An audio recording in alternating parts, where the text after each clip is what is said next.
Well, good afternoon, everybody. My name's Mark Smith. I'm Managing Director of People to People in Australia and Frog Recruitment in New Zealand. It's Friday afternoon, 12:30, which means we're going live here on YouTube and Facebook to once again update you on what's happening in the jobs and employment market throughout Australia and New Zealand.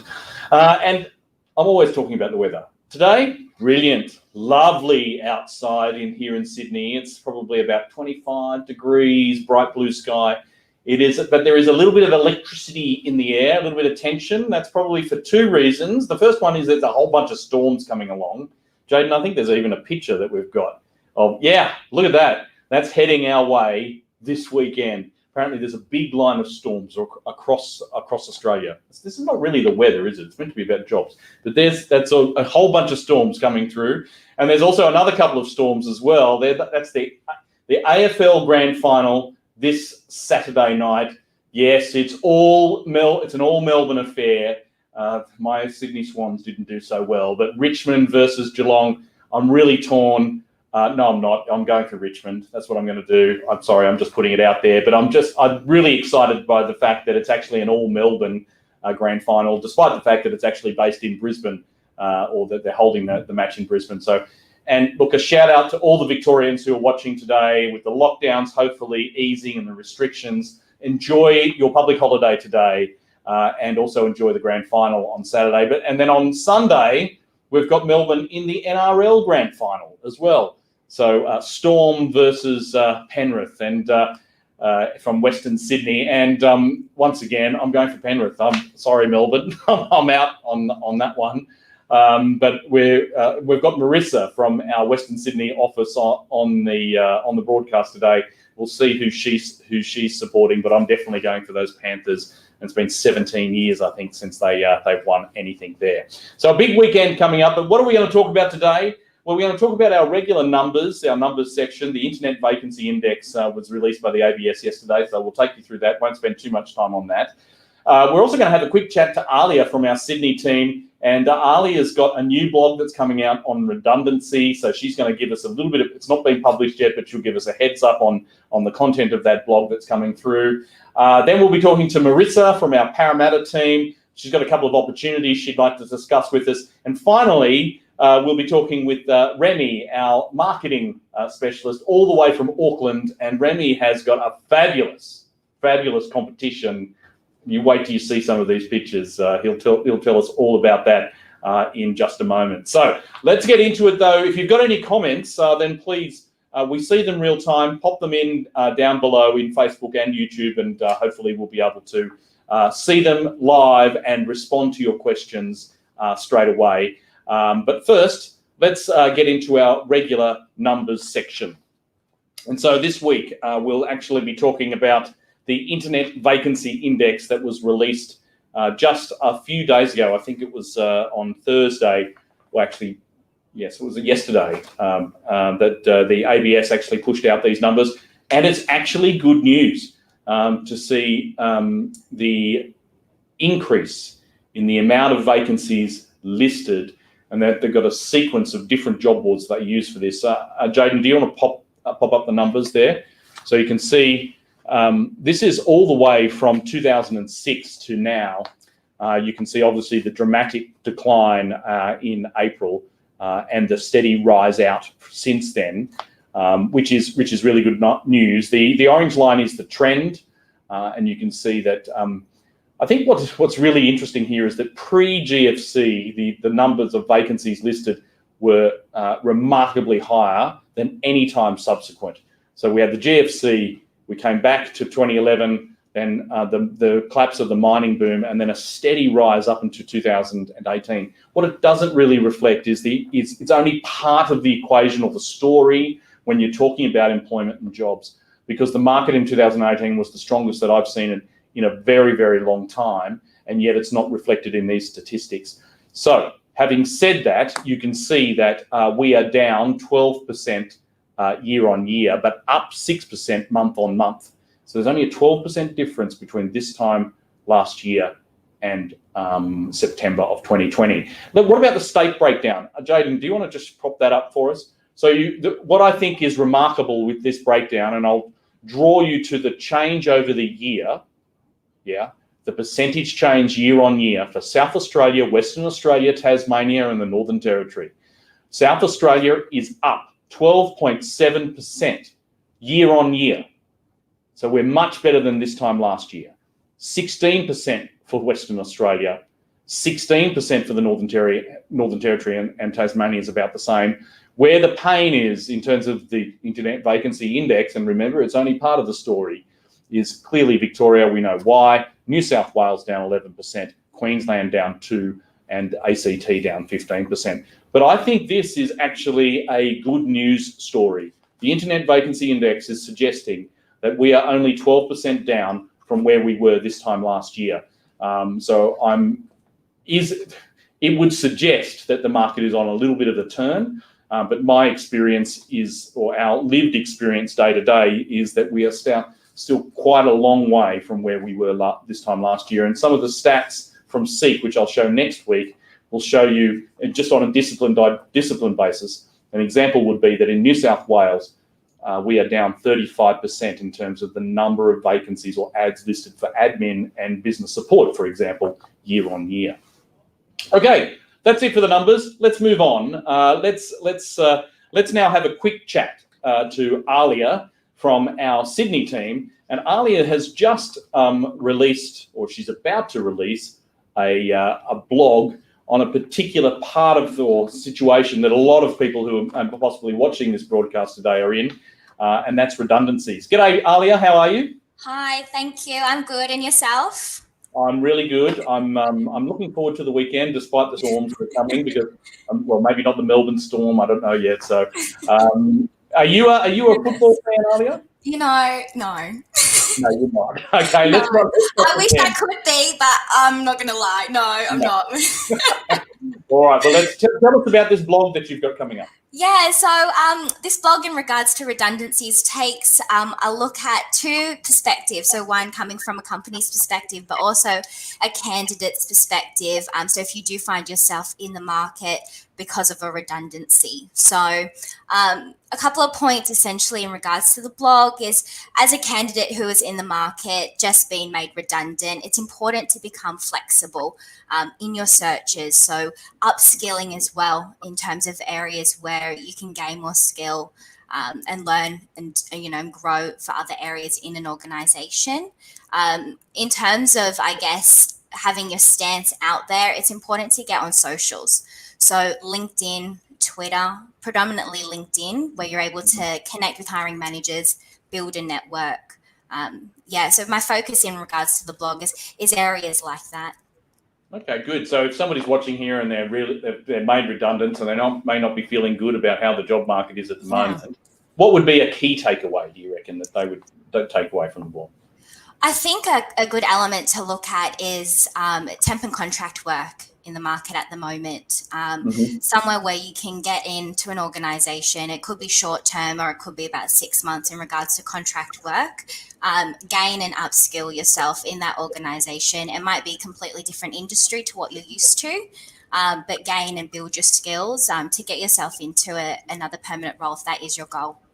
Yeah, and once you're inside the tent, so to speak, then you can show what you can do. So I know that there was a whole piece on older workers recently, and that there's a lot of older workers, they have to take what they're experiencing is that they're being pushed into the marketplace right now, that they're finding that they're having to take a lower level job, and often that's a temp or contract job. But once they're in there, then they can show what they can do. That's the opportunity they get, and they get then moved through the organisation. So it can be a great opportunity. Great. And so if somebody's just been made redundant and they want to have a chat to you about what they can do to make sure they get the best chance, how would they get in touch with you? They can contact me either by my email, which is at the bottom of the screen, or by my landline, so 02 8270 9727.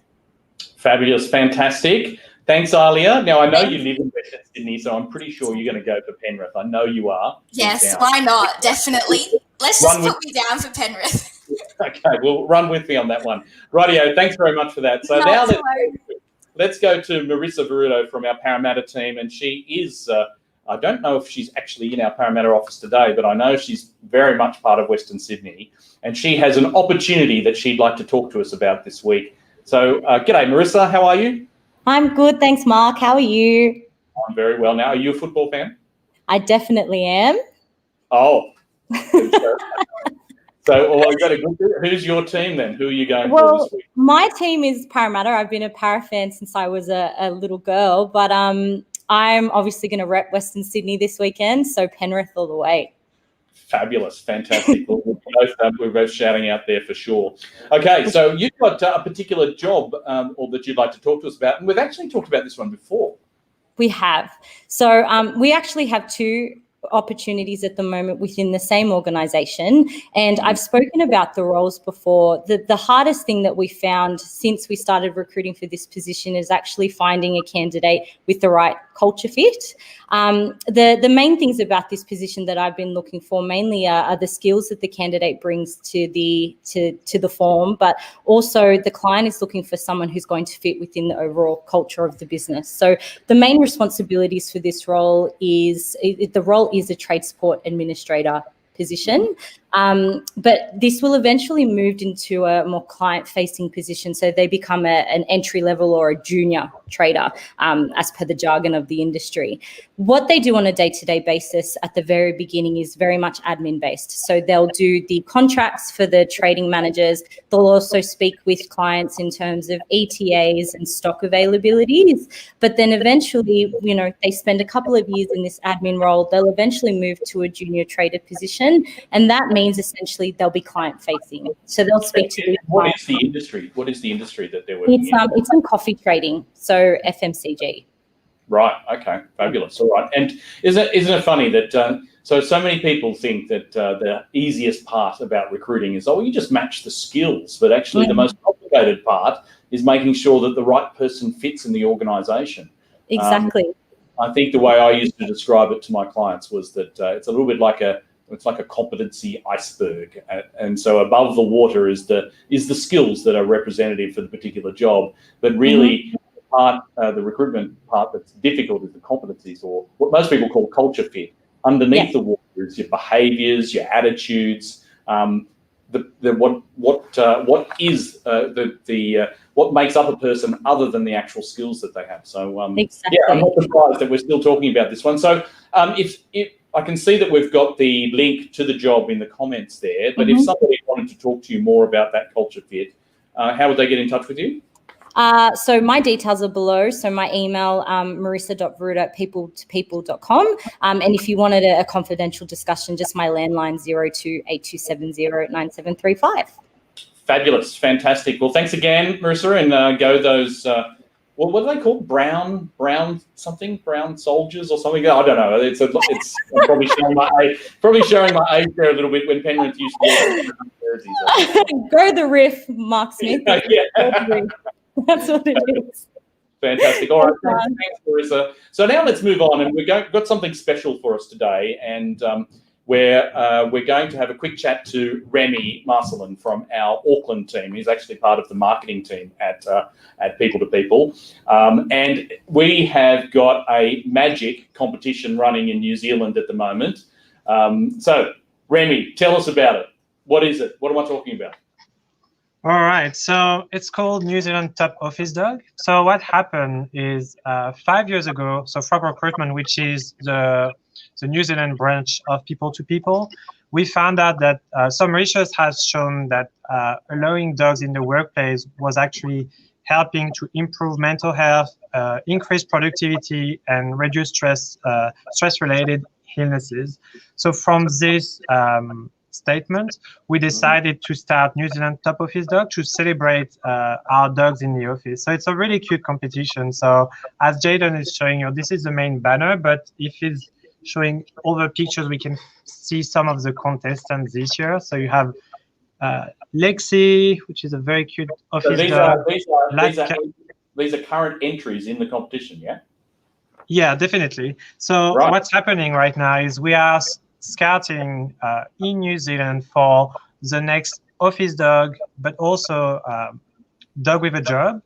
And this year, because of the current environment and the fact that everyone has been working from home, we are not only accepting office dog, but also home office dog. So as long as your dog is really working hard to help you to work, and obviously we're in recruitment to recruit good candidates, then you can consider it a home office dog. Wow. And this is my favorite one, Latka. Well, are you allowed to have favourites, being as part of the marketing team? I suppose you're not the judge. Probably not. No, Exactly. That's why I'm not a judge. I'm trying to push everyone to get French bulldogs in because they are definitely my favorite dogs ever. So if I summarize, I think right now we are definitely looking for the dog. So if you are in New Zealand and you have a dog, or you know someone who has an awesome, hardworking, and cute dog, just don't hesitate to enter it in the competition. And we have some actually really cool prizes. Some of them are like $1,000 worth. So it's definitely worth giving it a try. It's a fun competition. You can just see all other cute dogs working or not working. And that's pretty much it. And a shout out to our sponsor, Petstock in New Zealand as well. So thanks for supporting the New Zealand Top Office Dog. If you're looking for it, hashtag NZ Top Dog. You can find it. And how can people enter, Remi? What's the best way for them to do that? So we will put the link in the bio. Sorry, we'll put the link in the chat.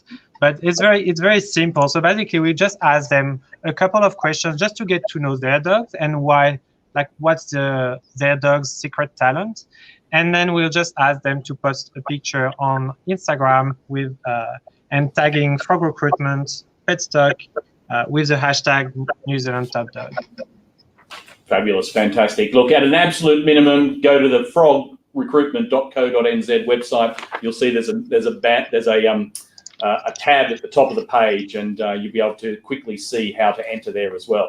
But that's fantastic. Hopefully next year we're going to have the Australian equivalent, and maybe we can have a cross-Tasman thing going on there. Exactly. Very excited about this. Very excited to see some Australian dogs, to see if they are very different from the Kiwi ones. Yeah, fantastic. Now, are you a football fan, Remi? I think Jaden's just got you off the screen there. I reckon, given that Remi is French and he's in New Zealand, that it's all about rugby union or soccer, and it's not about AFL or the league, which is happening all this weekend. That's it, everybody. Thank you very much for joining us for today's broadcast. We'll see you all again next week. That's 12:30 on Friday, and we'll have the winners of the grand final, and we'll once again be bringing you some details of what's going on in the Australian and New Zealand job market. Thanks for joining us. We'll see you next week.